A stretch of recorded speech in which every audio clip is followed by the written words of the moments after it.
loads of money sort of behaviour.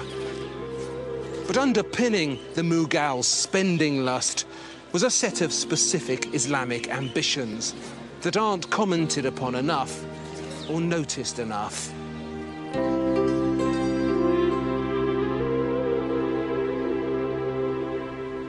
Professor Khalili, you very kindly brought out a few of your possessions. This is only a tiny smattering of what you have in your collection. Can I just make a small correction before I go further? You called these objects on the table my possession. Nothing belongs to anybody. At the end of the day, everything is created by Almighty and it belongs to Him. Well, I would very much like to be the temporary custodian of this.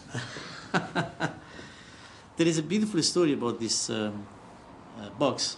It's made out of 93 floorless emeralds. Yeah, the Indian emeralds. Indian emeralds. Called yes. Indian emeralds.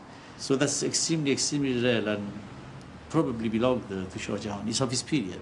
So they didn't make this sort of thing just for anybody. So it's probably a royal piece. So the creator of the Taj Mahal cared about everything that he created. He must have been one of the greatest patrons there's ever been anywhere.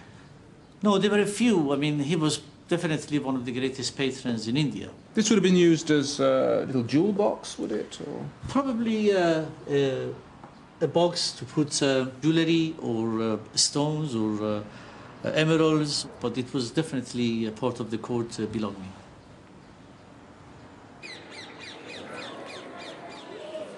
The Quran is many things. An instruction book, a history, a guide to life, but it's also an architectural manual.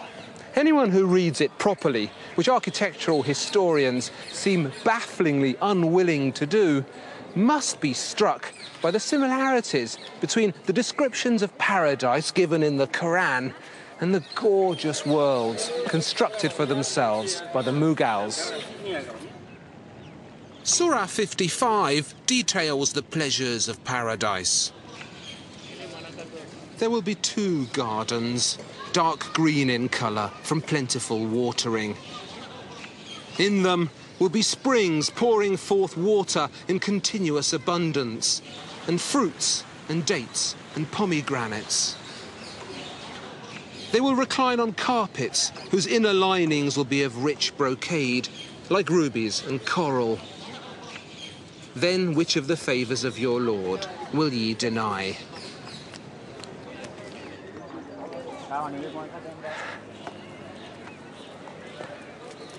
The gorgeous world of the Mughals isn't just a display of spending. It's never godless or merely greedy. Fountain for fountain, palace for palace, garden for garden, all of it is an attempt to imagine the Islamic paradise and an effort to fulfill the Islamic obligation to build that paradise on earth.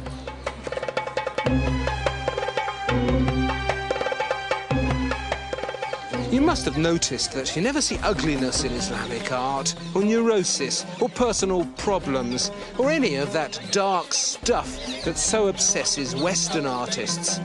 Islamic art always tries to look as beautiful as it can. Why? Because it recognises that the problems of the artist are just storms in a teacup, utterly irrelevant in the wider scheme of things. In the end, all that matters is the beauty of God, and the artist's task is always to reflect that beauty.